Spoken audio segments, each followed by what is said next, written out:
E o Internacional, gente, no Beira-Rio, confirmou a boa fase e goleou o Vasco. Vamos ver. O Inter estava de roupa nova, homenagem aos 20 anos da conquista do Mundial. Camisa parecida e futebol também. Carboneiro correu mais da metade do campo e ainda teve tranquilidade e categoria na conclusão. Golaço de contra-ataque.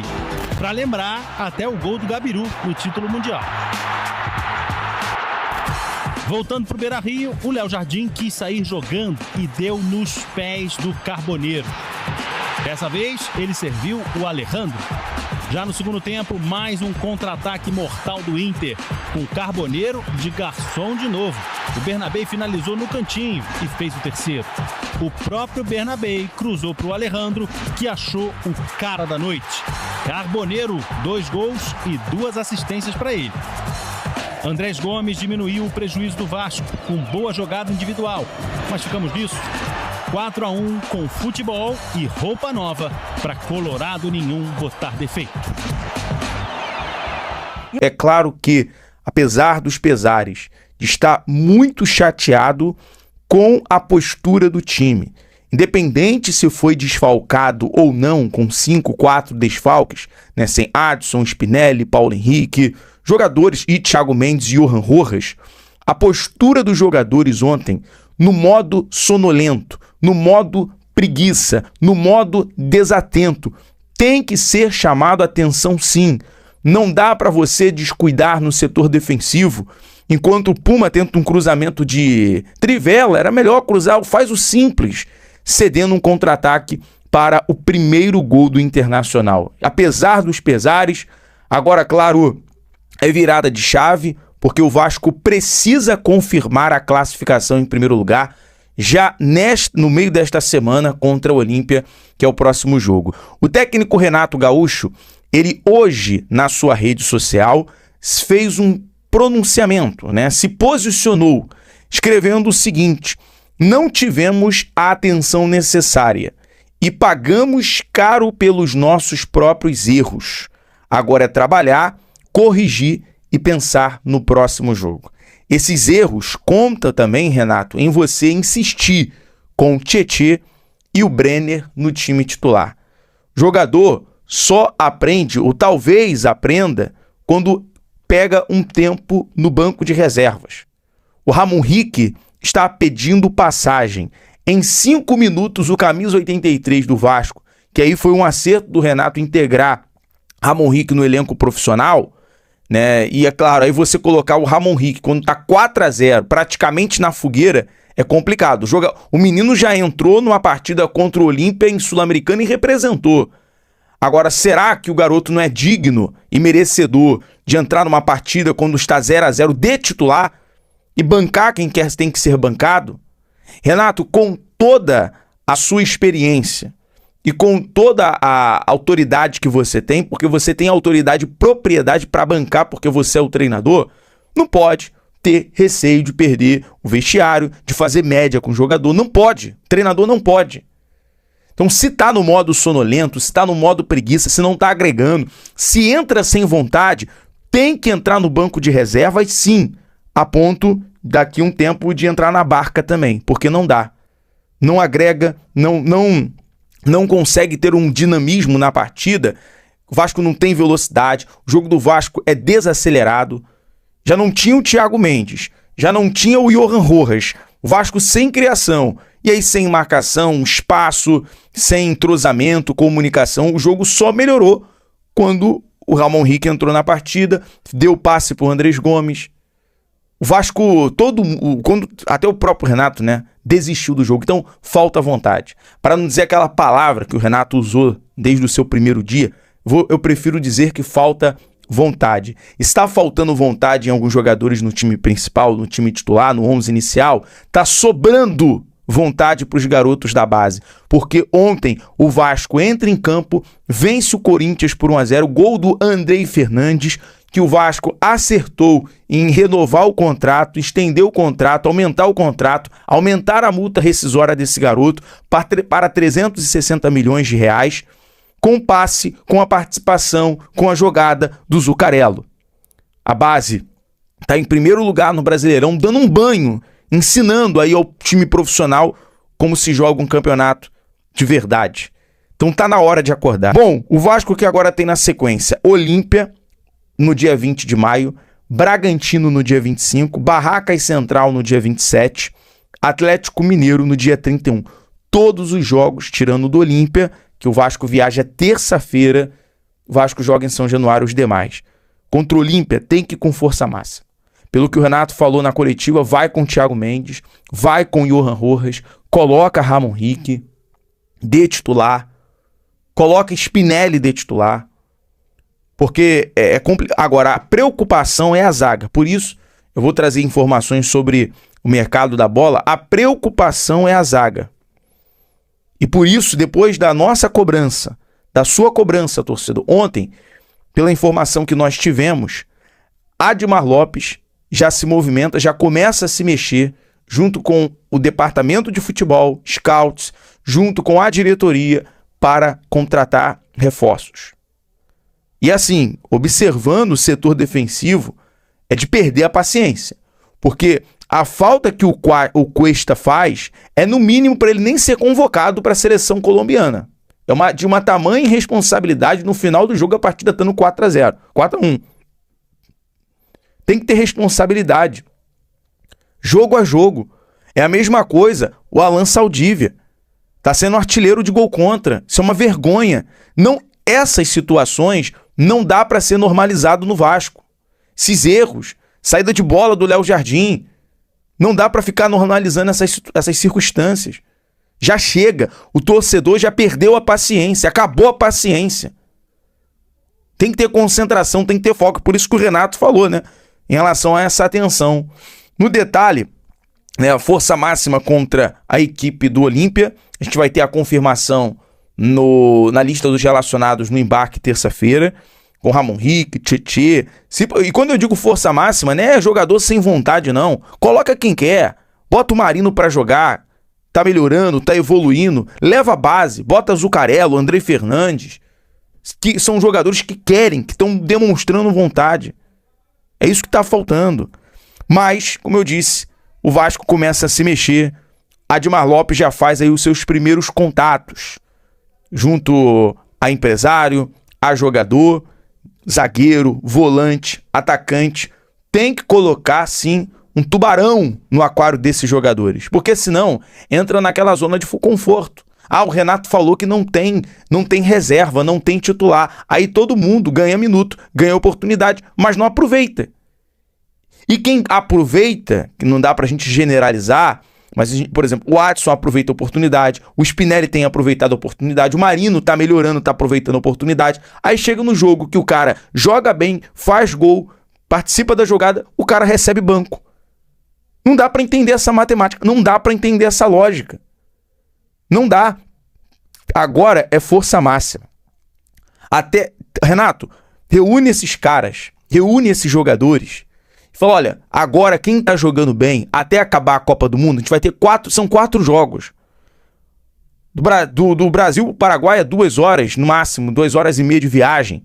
Dá pra poder jogar bem com a força máxima quarta-feira, dá pra jogar com a força máxima contra o Bragantino em São Januário. Coloca força máxima, coloca quem tá bem, quem quer jogar. Porque você tá oportunizando todo mundo, e aí entra no jogo quem não entrega. E segundo informações, 2 nomes que entram no radar. O zagueiro Léo Duarte, do Basak Serri. A informação que se tem é que o Vasco entrou em contato com o Léo Duarte, demonstrou interesse no atleta. O zagueiro brasileiro tem contrato até o dia 30 de junho de 2026 com o clube turco, segundo informações dos portais que cobrem o dia a dia do futebol turco. O jogador tem 1,83 m, 29 anos, usa camisa número 5 e tem aí um custo de 2,5 milhões de euros. Bom, observando aqui alguns detalhes em relação ao Léo Duarte, não é dentro das características que o Vasco precisa nesse momento. O Vasco precisa de um jogador que chega para ser titular. Quero saber muito a sua opinião em relação a isso, sobre o Léo Duarte, zagueiro do Basak Serri, que é um jogador aí sondado, né? Uma demonstração de interesse em relação ao zagueiro do Basak Serri, mas não há nenhum acordo até o momento, apenas uma busca por informação, um contato. Mas o fato é que o Vasco tem se mexido. O Admar tem feito os contatos. O Vasco precisa ser cirúrgico, ser certeiro nessa janela de transferência. Outro nome já foi falado aqui recentemente, Nelson de Ossa, jogador colombiano, tem ali também sido monitorado pelo West Ham. O jogador atua no Betis da Espanha e foi uma informação que surgiu também nos jornais, nos principais veículos da Espanha sobre esse interesse. Salve, salve, família vascaína! Então vimos aí tudo sobre essa derrota sofrida pelo Vasco ontem no Beira-Rio por 4-1, a derrota amarga aí para o Vasco, que vinha bem, vinha de 5 jogos sem perder, e aí foi ao Beira-Rio, não podia perder o jogo e acabou tomando uma goleada aí para o Inter, que acabou aí colocando o Vasco para a parte de baixo da tabela novamente. O Vasco era o 8º colocado e após essa rodada aí do Campeonato Brasileiro já figura ali na parte de baixo da tabela do Brasileirão. Então, o sinal de alerta está ligado. Então, aqui temos algumas das últimas notícias deste domingo sobre o Gigante da Colina e vamos dar uma olhada aqui sobre essas últimas notícias. Alerta ligado em São Januário. O Vasco vem de 2 partidas medíocres. Tem uma final contra o Clube Olímpia na quarta-feira e ainda terá 2 jogos pelo Brasileirão, que podem determinar o clima em São Januário durante a parada para a Copa. Ir para a parada em crise seria o pior cenário possível. Então, sinal de alerta ligado, o Vasco joga contra o Olímpia pela Sul-Americana no meio da semana, na quarta-feira. Precisa ir com força máxima aí para buscar o resultado positivo. No mínimo um empate contra o Olímpia lá no Paraguai, rapaziada, porque se o Vasco perder, vai ficar complicado aí nessa última rodada contra o Barracas Central, vai ter que resolver dentro de São Januário, correndo o risco de disputar aí uma repescagem, de não classificar direto para a próxima fase, porque caso perca aí para o Olímpia vai abrir 3 pontos para o Vasco, e aí praticamente aí ele consegue confirmar a classificação e ser o primeiro colocado do grupo. Então o Vasco vai para a guerra aí na quarta-feira contra o Olímpia e precisa aí voltar de lá, no mínimo com um empate, para resolver dentro de casa contra o Barracas Central. Então o alerta está ligado, Copa do Mundo está chegando, o Brasileirão vai parar, todas as competições que o Vasco disputa vão parar e o Vasco precisa ter tranquilidade aí, procurar os resultados positivos aí antes dessa pausa para a Copa do Mundo. Muito importante o resultado positivo nesses últimos 4 jogos. E os últimos 4 jogos são esses. Até a parada para a Copa do Mundo, o Vasco terá mais 4 desafios. Olímpia, na quarta-feira, e aí mais 3 jogos em São Januário. Bragantino, no dia 24, Barracas Central, fechando aí a primeira fase da Copa Sul-Americana, no dia 27. E no dia 31, fechando aí antes da pausa da Copa do Mundo, enfrenta o Galo, também em São Januário. Então o Vasco terá aí mais 2 jogos pelo Brasileirão, dentro de São Januário, e tem que vencer os 2. Precisa vencer os 2. Vencendo os 2, vai a 26 pontos e dá mais tranquilidade aí para a equipe nessa parada para a Copa do Mundo. Sem contar na Sul-Americana, que o Vasco também precisa confirmar aí essa classificação, uma competição muito importante para o Vasco nessa temporada. É uma das competições onde o Vasco tem alguma chance de título, porque o Brasileirão a gente sabe que nem se cogita. O Vasco, a realidade de hoje é que o Vasco não tem elenco, não tem plantel para disputar um título de Campeonato Brasileiro, então o que nos resta é Copa do Brasil, é Sul-Americana, são os campeonatos de mata-mata, que devem ser também uma prioridade para o Vasco. O torcedor não aguenta mais, o torcedor quer conquistas, né? Quer voltar a sorrir, quer voltar a ser feliz, coisa que não vem acontecendo nos últimos anos dentro do Vasco. E uma notícia que preocupa: A tendência é de que o Vasco não tenha a sua dupla de laterais titulares, Cuiabano e Paulo Henrique, à disposição nos próximos 2 jogos, pelo menos. Cuiabano sofreu edema na coxa e é esperado que desfalque o Cruz-Maltino contra o Olímpia e o Bragantino. Já Paulo Henrique sofreu entorse no tornozelo e é provável que sequer retorne antes da parada para a Copa do Mundo, rapaziada. PH que estava na expectativa aí da convocação para a Copa. Convocação é amanhã, então ficou muito difícil também para o PH, que acabou se lesionando e não faz sentido o Ancelotti chamar o PH lesionado, porque o PH precisa ter ritmo de jogo aí para chegar na Copa do Mundo. Então, acho que ficou bem provável também a convocação dele. É uma pena, né? Porque ele estava na pré-lista aí do Ancelotti e agora aí se complicou depois dessa lesão. E o Cuiabano também, um desfalque aí muito importante, que faz muita falta para o Vasco, que tem que ir com o Lucas Piton na lateral esquerda. O Piton que não tem mais condições de jogo, não pode mais ser o lateral esquerdo do Vasco. E o Cuiabano, com essas lesões aí, acaba que desfalca muito o Vasco. E a gente tendo que aturar aí o Lucas Piton, que não dá mais, não dá mais. Acho que é melhor a gente colocar o Avelar ali, um lateral da base, um cria do Vasco, no lugar do Piton, porque acho que o Piton já deu o que tinha de dar, o que ele podia oferecer ao Vasco, ele já ofereceu e não vai passar disso. Contra o Atlético Paranaense fez um bom jogo e agora contra o Internacional voltou a jogar aí o futebol que a gente está acostumado. Piton muito abaixo aí do que se espera dele, rapaziada. Então, torcer para que o Cuiabano aí, pelo menos o Cuiabano, se recupere o mais rápido possível, porque na lateral direita, querendo ou não, a gente tem aí o Puma Rodrigues, que consegue substituir aí o PH à altura, né? Então, uma perda aí muito forte, muito grande aí para o Vasco, que é o Cuiabano. Acho que é a maior perda aí que a gente tem nesse atual momento, junto com o Thiago Mendes, que não jogou aí contra o Inter e o resultado a gente já sabe. E por fim, o mercado da bola do Vasco, rapaziada.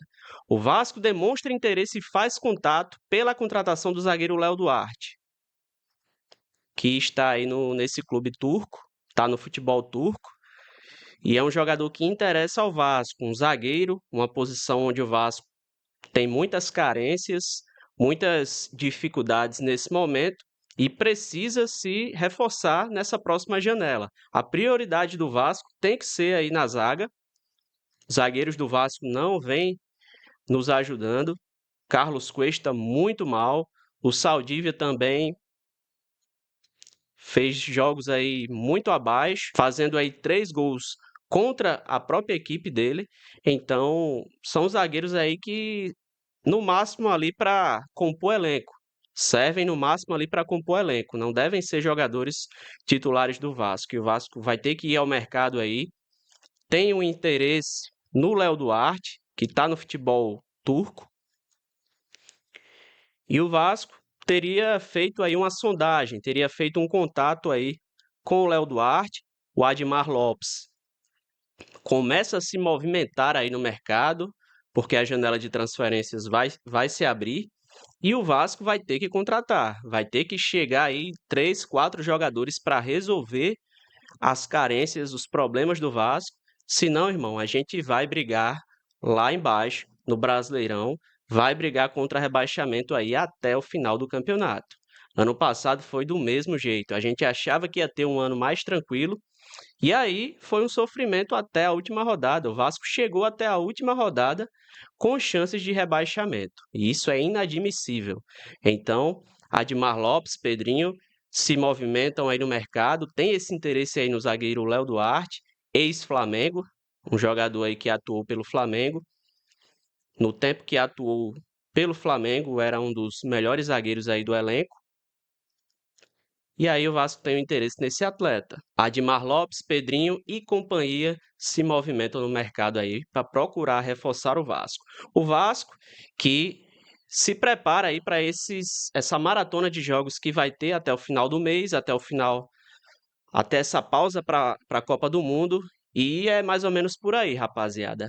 Força máxima contra o Olímpia para tentar buscar aí a vitória lá no Paraguai, um jogo dificílimo, o adversário mais difícil aí dessa primeira fase da Copa Sul-Americana, mas o Vasco indo com força máxima aí tem chances de tentar trazer esse resultado positivo, se não vencer, tentar beliscar ali esse empate para a gente resolver dentro de casa na última rodada aí contra o Barracas Central, família. Então é mais ou menos por aí. Depois a gente vai e recebe aí o Bragantino, a gente volta para o Brasil e recebe o Bragantino pelo Campeonato Brasileiro. E vamos que vamos, é isso aí. Essas foram as últimas atualizações do Gigante da Colina. Deixa nos comentários o que é que vocês estão achando aí sobre esse interesse do Vasco no zagueiro Léo Duarte. Se seria uma boa ou se ele não seria aí esse zagueiro que chegaria para assumir a titularidade no Vasco. Deixa nos comentários aí a sua opinião a respeito do Léo Duarte, rapaziada. Tamo junto. Deixa o seu like no vídeo se gostou, se inscreve aqui no nosso canal para fortalecer nosso trabalho, deixa esse like aí que nos ajuda muito aqui no YouTube para acompanhar nosso trabalho. Eu vou ficando por aqui, tamo junto, saudações vascaínas.